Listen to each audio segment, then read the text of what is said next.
Hey guys, it's Alicia with Inslee Photography. Today we are interviewing Patti Rumsey, who is our local doula. All right, Patti, how are you today? Good, Alicia. Good. All right, so tell us, how long have you been a doula? So I'm almost 20 years All right. from the very first time I got trained and started working. Okay. And I understand that you took a break for a little while and you have come back to being a doula. Why is that? Yeah, so I pursued my undergraduate degree, and also as soon as I graduated with that, I had to take care of an ailing mom. Then once we made the move to Fort Mill, needed to find a sense of community before I took that leap back into business. Okay. And why do you think it's so important to do this work now? We don't live by our sisters and our mothers anymore. When I was 18 and had a baby, and when I was 31 and had a baby, I had my sisters, I had my mom, I had my sister-in-laws, and they all came to support in different ways. What I'm finding more and more is that women are really smart about their birth choices. They're making more informed birth choices, but they still aren't having that support system. Rather than take a partner's place, I actually just come along and support everybody that's involved. Actually, if your mom comes in from out of town and she needs to have questions answered about the birth, or you want her in the birth room, well, then of course I would support her as well. But if it's, which is more common, if it's a mom that needs to not be in the room, or a cousin or an aunt or a grandma, then that's my role becomes to pass pre-approved information from you to them. What this avoids is the husband running to the waiting room all the time to give family updates and all that stuff. And of course, being really mindful of everyone's privacy. Lately, the biggest aha moment was that I realized that I'm meeting people exactly where they are. Mm-hmm. Like, I don't need to know where you grew up.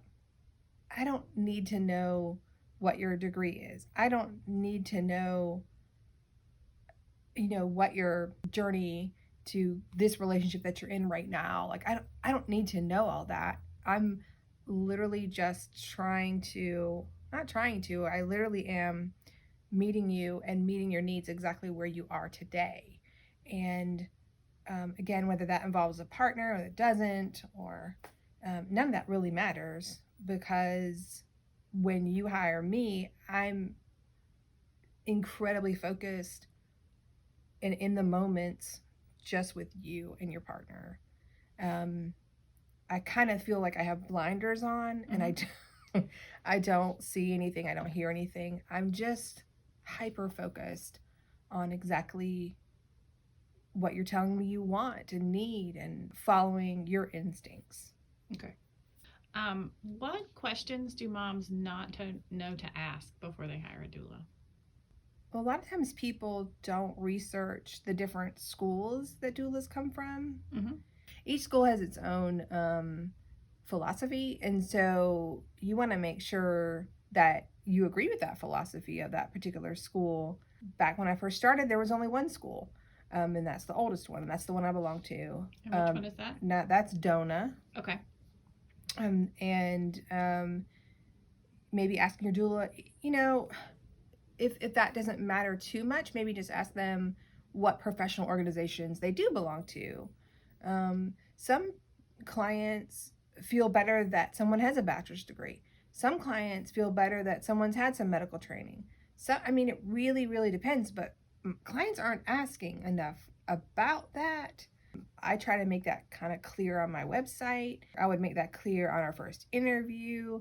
That's not a question I get. And even though Dona has online, it actually has a list for moms of questions to how to interview your doula, which is fantastic. And one of my clients did use that.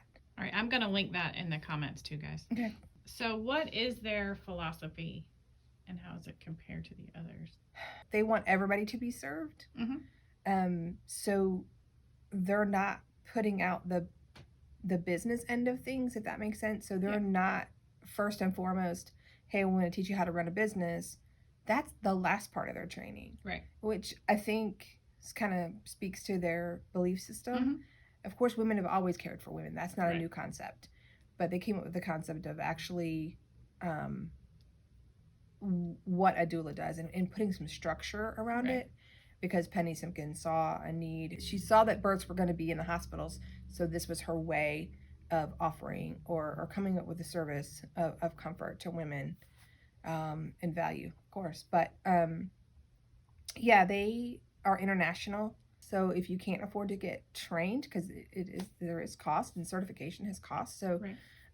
there's a scholarship, and they encourage anybody who goes through their training, they encourage them to volunteer for 2 births a year. Wow. We had talked before we started the video. Who is in control of the birth? The mother should always be in charge of the birth. And everybody should be working around her, meaning everybody in the room should be taking clues from her. Mm-hmm. Where this might not work is if you have a person who's been traumatized, mm-hmm. and so they don't quite know how to tap into that intuition and not be afraid of what their body is doing. Now, we all have a little fear in childbirth. Right. That's totally normal. But there is lots of us who are traumatized and in different ways. And so we have a hard time hearing our intuition. Again, that's a topic that should be, and it's a topic I very gently bring up at an interview, mm-hmm. Because you can have some serious ramifications. Yeah, but everybody should be taking clues from the mama and then doing what needs to be done. Hospitals have their routines, and so you just need to be aware of that. Mm-hmm. But I think if we'll just not be afraid and be intimidated and not be intimidated by that system, then we'll just be just fine. Cool. Working within that system. That's not, it's not a hindrance if we can center ourselves and listen to our intuition and move through the stages of labor and delivery, and we have beautiful births. I think the modern woman can be, meaning not the 1950s woman, can be disconnected from her body, because we're in offices all day, and mm-hmm. we've been in, we've sat in school, we've sat in college, and then we start our careers, and that sidelines our intuition. So during the time that I'm working with you, which is from 6 months on, I'm going to encourage you to get back to that. Yeah. To maybe meditate, to get back to your, whatever your spiritual practice is. Because I don't think you can really do this without something like that, to get to tap back into your intuition and just get back into your body, so to speak. And I really encourage people to trust their body. Okay. And I think that's tough for a lot of people. Yeah. So again, those are those things that we're working on way prior to labor and delivery. That takes them being honest and vulnerable with me. I'm not a therapist. I can't fix it. But we can work on things so that we can have a fantastic birth too. Okay. So let's go back to sort of the beginning. So hiring a doula. What time frame do you want them to contact you? Yes. Or I want you to start interviewing doulas around 5.5 months, because you want to have picked a doula by 6 months. Okay. You want to have that somewhere in the 6th month. You want to have that first initial meeting with the one you've hired, preferably in your home. You're just more comfortable in your home. It doesn't have to be. I've definitely met people, we have, people are both working in Uptown, and I just go meet them on their lunch hour, and we all have a lunch together where we have an hour, and we're talking about the birth plan or whatever needs to be talked about. Then we're going to meet again. This can be an OBGYN visit. It can be a midwife visit. I'm happy to do those things. Love those things. I find it's great, though, to have another home, or have at least one home visit before the baby gets here, because I'm going to want to come to the house after. And you're going to want me to do that, too, because we're going to write up the birth story. that's a huge thing for healing. I like the power of oral storytelling. I think that's very powerful. So sometimes I'll have a very savvy mom and she'll write the birth story and she knows I'm coming, so she goes ahead and does it. Well, the thing is, I'm still going to want to orally we're going to still orally discuss that birth, because what happens when we oral story tell, we're going to hear new things. Interesting. Sometimes I get a mom and she's just talking, and so I'm furiously writing, and then the partner comes in the room, or the partner's sitting there, and the partner goes, yeah, but then and he has stuff to add. And so what she thought was a simple 1 paragraph thing, or what she thought was a 2-hour thing, wasn't a 2-hour thing, because our brains, we can only take in so much, and it's a long emotional journey that we take. So it's extremely important to postpartum depression that we have someone to tell our birth story to. And if that wasn't true, then how come when you walk up to a 70-year-old, she still tells her birth story? They all do. Right? Yeah, everybody does. It doesn't matter the walk of life. It doesn't matter what happened, if it was a breach, traumatic, non-traumatic, it doesn't matter. Everybody wants to tell their story. And that's because telling the story does something different in our brain. And it's extremely important. And I believe this is just a strong key to fighting postpartum depression. Interesting. You've got to tell. And unfortunately, what we hear in society as a whole, like through the generations, is this negative talk. When I see someone on Facebook to say something positive, I say, thank you for sharing something positive. And please tell your friends that you had a positive birth. No matter if it looks positive to them or not, that's not who cares? But a positive story just needs to be kept being told, because birth is positive. It's not scary and negative and frightening. It certainly doesn't have to be. So do you think telling your birth story after as a positive story helps ward off that postpartum depression? Is that what you're saying? Yeah, because there's something that happens in our brain because we can write it, and that's great, and a lot of us are visual, and I certainly am visual. And to write the story, things are going to flow out on that first or second week. But if you go back and you look at that birth story in 3 months, you'll be like, oh, but I forgot this. And then you'll be like, oh, that happened? And that's because all the chemicals in our brain and all the chemical reactions that happen during. And so, I encourage everybody to write it all down for sure, but then go back and read it.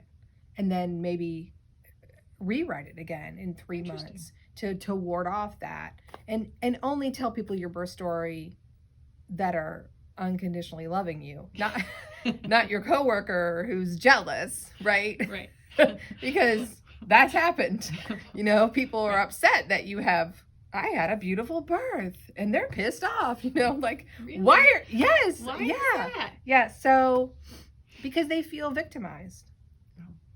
Which is why the first reason I got into this is because I saw that people were maybe victimized. I'm not talking about physical. I am talking about physical, but I am talking about psychological too. And if I can ward that off, it doesn't mean you're not going to have a mean coworker or a mean mother-in-law. There's always going to be that. But if you've been able to tell your story orally, let your spouse or whoever come in and tell their side of it too, he feels more bonded to you. He feels more bonded to the baby, he or she. And then I just think it builds some really great brain connections when we're doing that. And again, to tell it to safe people. Right. It's really hard when people say, oh, tell me, what's a doula? And my pat answer used to be, someone who helps people through childbirth, emotionally, spiritually, and physically. Nothing wrong with that answer. But then I kind of had to check myself. I was like, okay, so what does that mean spiritually? Does that mean that if a couple of a woman who's of the Sikh religion, so that means it's going to be my responsibility to learn about that religion before we have a baby? A little bit, because I got to know what her needs are, right? So, okay, Patti, okay, now you're taking it on, right? Now you're, all right, now you got to fully take it on now. So, that's going to, but your doula should do that. Your doula should be this extremely specific for you. Your doula shouldn't be Yeah, there shouldn't be this, everybody's the same. Right. It's not a Henry Ford operation here. It's highly customized. One phrase that I used that somebody liked was like a highly skilled labor and delivery coach. But for me, that's still only part of the picture, Right. because then we're focused on the coaching. Some people say you shouldn't coach people. You should again, I mean, I prefer to follow her instinct. Right. Yeah. So it's more serving than coaching. It's very much serving. Helping, and yeah. It's like the most intense thing. I never take my eyes off my client's face. I don't mean I'm in her face. I mean, I never take my eyes off of her face. So if she's resting and I'm across the room, or I'm at a different level because I'm on a different, sitting in a different position or whatever, I don't take my eyes off of that person. Because for me, I feel like they wanted me here. So that's my role, is that I am just here. And I do that because I want to pick up on all your clues, all your body. What is your body language saying to me? Yeah.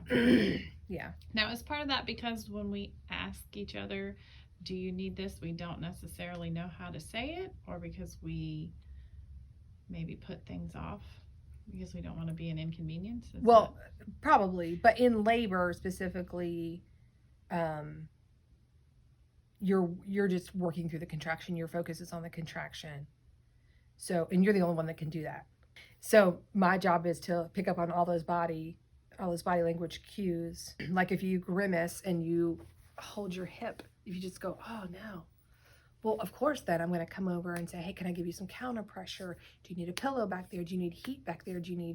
What do you need back there? What can I do to relieve that? It's just always being honed in on what the body's doing and understanding. And I mean, obviously having a great understanding of the process of birth and knowing what the stages are and just knowing how this typically flows. And that's the beauty of being at, almost 400 births, is like, I don't need you to tell me that she's 7. I can see she's 7. Most L&D nurses that have been at it a while, most doulas that have been at it a while, we can walk into a room and read that person. We don't need to, she doesn't need to tell us anything. There's a lot of non-verbal communication. I feel like a quiet environment is most conducive to relaxation. Yeah. And that's just always the thing. You've got to relax. Yeah. Yeah. Because fighting it's not going to work. No. How do you work with the medical staff? That's a great question. So hopefully, again, I've made maybe one trip to the OB office, which may or may not mean anything in a large office, but at least I've gone in and it's in their chart that they have a doula. Like, that's super important, so that the doctor's not surprised and the nurses aren't surprised by that. The big hospital systems, doulas are super common. Private doulas are super common. One thing that professional organizations could work on is just communicating to OBGYNs and particularly OBGYN hospital nurses, L&D hospital nurses, is, that we're not there to usurp their position. Having personal friends as L&D nurses, I know that they get into the profession and a lot of them want to give special care to laboring women. Like, they really have a heart for that. But again, their focus is medical. And so I would love for them to understand, or professional organizations to let them know, like, hey, we're not here to interfere. We're here to accent. When communication is done very well, then nurses know we're going to take the burden off their job, because I'm going to be able to take them to the bathroom, and I'm going to be able to change a chuck under them. I'm going to be able to, if you show me where the blanket warmer is, then I can go get them a warm blanket. I'm going to be able to refill water. I'm going to be able to all those little trips that nurses get the call button for. You're not going to do those. That's in its most beautiful form. That is the communication, and that is the understanding, and that's where the respect for each other's professions can come in, and understanding that we're a team, and I'm not trying to usurp anything you're saying or doing. But I get it that some nurses really want to care for their patients in that super nurturing way. Reality is most of them don't have time. Again, if my client is receptive to that nurturing nurse that comes in the door, then who am I to get, of course, no. Yeah. I just want my client to be really excellently cared for. Right. In the long run, I mean, again, it's because the midwife's focus is the woman's health. Mm-hmm. My focus is still your psychological health. Okay. And your spiritual health and your comfort. Not that midwives aren't worried about that. That just can't be their focus. Right. Again, that's an interview question. I mean, that's Yeah. a great interview question. Like, what is your, clarify. I mean, you if you're interviewing a doula, then you've already looked up the definition of a doula, but why not clarify that with the doula? Right. Say, what is your role? What do you see your role as? Because it's almost like, what is your interpretation of that role? Right. Beautiful. Yes. Your interpretation of that role. That's awesome. Just like that's like photography. It's very personal what you want to photograph, Mm-hmm. and you're seeing it through a different set of eyes than another photographer. Right. So doulas are the same thing. Like we've all been trained in different schools. We have different reasons for why we do it. And so we're all going to have our own philosophies. So yeah, that's a great interview question. Like, what's your philosophy on it, or what's your view of what you're actually doing? Well, this has been great, Patti. Thank you so much for coming in and answering my questions. I really appreciate it. Thank you, Alicia. Anything else you want to tell them? Interview 3, hire 1. Okay, there you go. That's my catchphrase. I like it. Thank you.